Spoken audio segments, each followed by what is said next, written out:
In this video, we're going to look at interesting ways American TV shows were translated into Japanese. Now, there's way too many to cover in one video because I have a huge collection of this stuff, but I'll cover a few of them. By the way, you might notice that there are two movies missing from the Land Before Time collection, and that's because two of them were never dubbed in Japanese. And I'm not sure if they ever dubbed the TV show either, but I can't find any information on it. I first got interested in this concept when I started learning idioms and interjections in Japanese and realized that words are not used the same way in these two languages.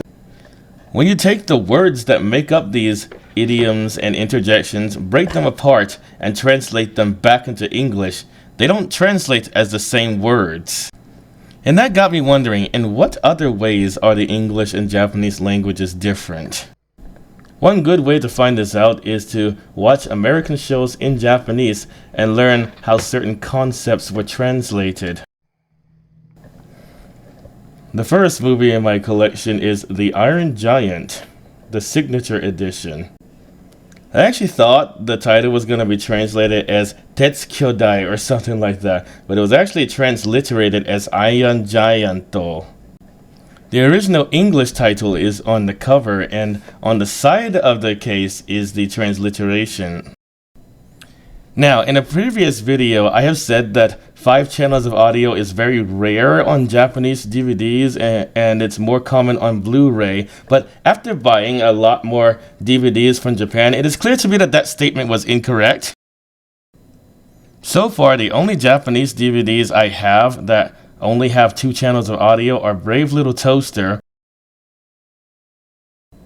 Brave Little Toaster to the Rescue, or as it's called in Japanese, Brave Little Toaster Rescue Operation, Brave Little Toaster Rescue Daisaksen, and Brave Little Toaster Goes to Mars, or as it's called in Japanese, Brave Little Toaster Kasei Iko, or Brave Little Toaster Let's Go to Mars, which I contemplated not buying because I don't remember liking this specific one when I was a kid or accepting any of the events that happened in this movie as canon to the rest of the franchise. So yeah, ignore what I said earlier, that statement was inaccurate. Now, I can forgive the second and third movie for removing the 3 channels of audio because at least they're still watchable in that state. But for some reason, the first movie specifically does not work without all 5 channels of audio. There are some subtle but very annoying sound issues that occur with 3 channels of the audio missing, which I'll get to later in this video. Now, the first translation in The Iron Giant that intrigued me was this one. There's a scene where Dean says, "Who in the hell would believe that?" And that phrase is literally translated into Japanese. It's translated as Jigoku de dare ga sonna hanashi o shinjiru. Jigoku de literally means in hell, dare ga means who would, and sonna means that kind of, hanashi means story or speech, and shinjiru means to believe. So this is a very literal translation of the original English phrase. I didn't know this phrase could be translated literally because it's usually translated figuratively. Usually to make a phrase like this, you start with the word ittai, which means one body or one world or this world or one of a thin round object such as an ink pen. By the way, every single thing you count in this language has a word for it. Here are a few of the ones that I know. Hensei is used when explaining how many cars there are in a train specifically. Hiki is used for small animals like dogs and insects. To is used for counting large animals like elephants, and also statues for some reason. Sai is used for counting age, for example, how old someone is, and the name changes to hatachi whenever there's a 20 in front of it. And also, most of these actually change their pronunciation when there is a 1, 3, 6, 8, or 10 in front of them. Dai is used for PlayStations, laptops, computers, and automobiles.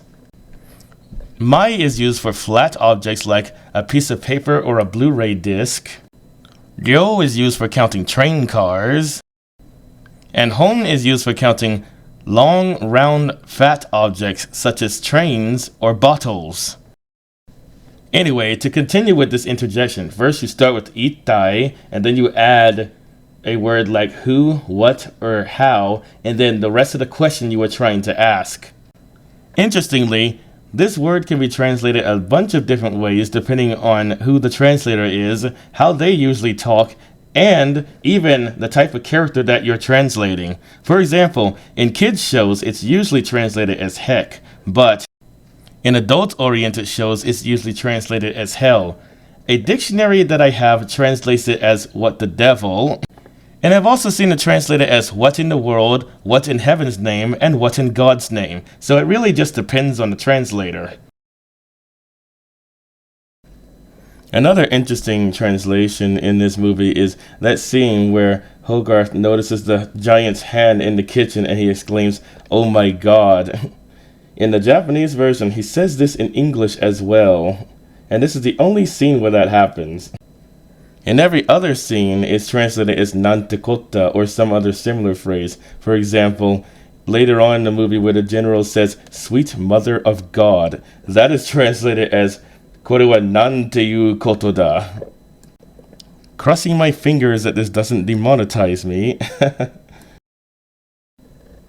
Here is another translation that I found interesting in this movie. In this scene, the giant says "I not gun" in English, and in Japanese they translate that as "boku ju chigao," which means "I gun different" or "I gun wrong," because in the Japanese language, wrong and different are the same word. Now, I actually expected them to translate it as "boku ju dewa nai," but now that I think about it, the point about the Iron Giant is that he's not very fluent, so he probably wouldn't understand how to say that. And this sentence, even though it's not textbook grammar, is still somewhat grammatically correct. So, I'm guessing it wouldn't have translated the concept correctly if they went with my suggestion. Now we're talking about the Brave Little Toaster franchise, but first, one website that I was on claims that the PlayStation 5 can play DVDs from any country, so I'm going to test that real quick. Okay, so now I'm going to turn the PlayStation 5 on.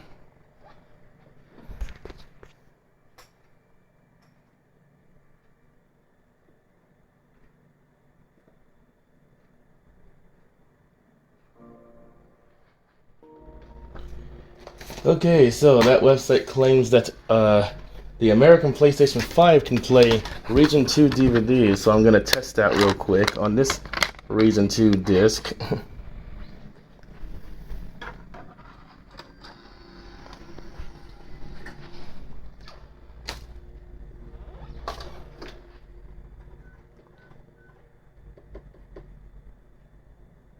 It actually read it. Play Blu-ray discs and DVDs. Let's see what happens. To play this DVD, change the DVD region code of your PS5. Before I do that, okay, DVDs have assigned region codes. Region codes can be confirmed on the DVD package. If you want to play a DVD with a region code that is different from your settings, you need to set a new region code. Follow the instructions on the screen to select a region code for the DVD you want to play. You can change the region code on your PS5 up to 4 times. The region code setting or the number of times you can change it won't return to initial values even if you reset your PS5 to factory defaults. So, it looks like you can play this DVD, but you would need to change the settings. There's a limit of times you can change the settings, and once you've exceeded that limit of times, you won't be able to set it back no matter what you do, even if you set it to factory settings. Which is another thing I've always hated about DVDs. So, it can play the disc, but since I still use this for playing Region 1 DVDs, I'm not willing to change the region code on it right now. Now, to watch Region 2 DVDs, I have 2 methods. One of them is a Japanese PlayStation Slim, and the other one is a DVD player that ignores region coding. A very suspicious DVD player that misspelled the word player for some reason. Now first, don't panic. I promise I dusted this area right after I took this picture. It turns out my phone is way better at seeing dust than I am, because it did not look anywhere near that dusty to me before taking the picture. Then I look at the picture and I'm like, is it really that dusty? Man, I gotta clean this up right away. Anyway, in case you're wondering why I would get a DVD player when I already have a PlayStation 2 Slim, it's not that the PlayStation 2 Slim can't read the disc, it's that PlayStation 2 Slims are horrible at reading DVDs in general. I once checked out a DVD from a library, put it in a PlayStation 2 Slim, and it would not play. It acted like it was scratched up. But then I took the same disc and put it in a PlayStation 3 and it played just fine. Not only that, but the PlayStation 2 Slim has this known issue where it scratches the disc in a circular motion with its own lens somehow. And as it does that, it makes the disc worse and worse in quality until it eventually can't read it anymore. Now, seeing how these Brave Little Toaster DVDs cost a total of almost $300, I was not willing to risk scratching them up using the device that was designed to read them, so instead I got a DVD player. In this part of the video, I was going to show you a weird issue that the first DVD has, where in the first few scenes of the movie, the camera keeps swaying to the left and to the right. But I couldn't because it triggered a copyright claim. I didn't get a copyright strike or anything, but it was one of those things where the original owner gets to claim ownership of your video and they get to make money on everything that video makes. So I wasn't really interested in that.